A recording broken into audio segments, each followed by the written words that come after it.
Selamat malam, Bapak Guru. Perkenalkan, nama saya Ravito Josius Putrandaus, bisa dipanggil Lito.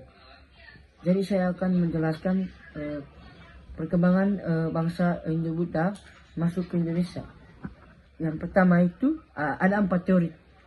Yang pertama, teori Brahmana, menyatakan agama Hindu-Buddha ini dibawa oleh kaum Brahmana atau kaum Brahmana atau pendeta, teman-teman, dari India ke Indonesia. Para Brahmana ini diundang oleh raja-raja Indonesia untuk memimpin upacara keagamaan. Teori ini didukung karena hanya mereka atau teori Brahmana ini yang menguasai kitab Suci Veda.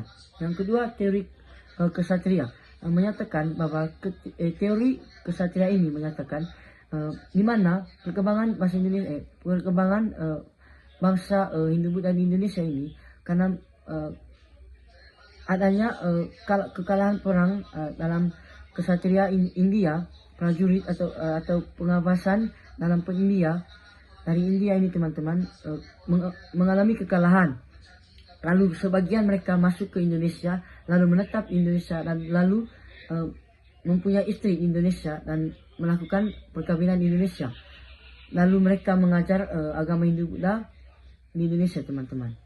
Yang ketiga, teori Vaisya menyatakan bahwa agama Hindu-Buddha dibawa oleh kaum Vaisya atau pedagang di Indonesia. Lalu mereka menetap, lalu sambil berdagang mereka melakukan pengajaran agama Hindu-Buddha yang mereka bawa dari India, teman-teman. Yang keempat, teori arus balik, di mana teori arus balik ini menyatakan perkembangan bangsa Hindu-Buddha di Indonesia ini karena bangsa Indonesia itu sendiri. Mengapa begitu? Karena ada beberapa pelajar Indonesia mengajar ke India untuk mengambil ilmu dari India, bagaimana mereka kembali ke Indonesia dan lalu memperkenalkan apa yang mereka pelajari tentang agama Hindu-Buddha. Habis itu, teman-teman, ada beberapa teori atau bukti sejarah perkembangan Hindu-Buddha di Indonesia. Yang pertama, prasasti batu bertulis. Yang pertama, prasasti Yupa. Yang kedua, prasasti Sienteun. Yang ketiga, prasasti Kedukan Bukit. Yang kedua, candi, bergantung bangunan agama, teman-teman. Yang pertama, Candi Borobudur. Yang kedua, Candi Prambanan. Yang ketiga, ada kitab suci dan catatan. Kitab yang pertama itu kitab Megrakategrama, menceritakan kerajaan Hindu-Buddha, kerajaan Majapahit.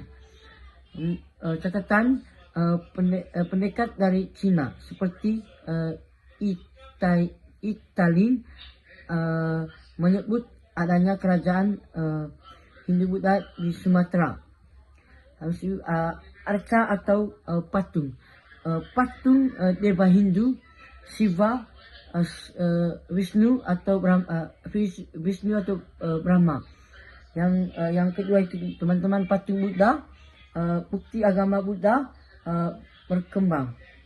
Kesimpulan singkat dari saya, teman-teman, bukti sejarah Hindu-Buddha di Indonesia berupa prasasti, candi, kitab, dan arca yang menunjukkan adanya kerajaan dan kehidupan keagamaan Hindu-Buddha.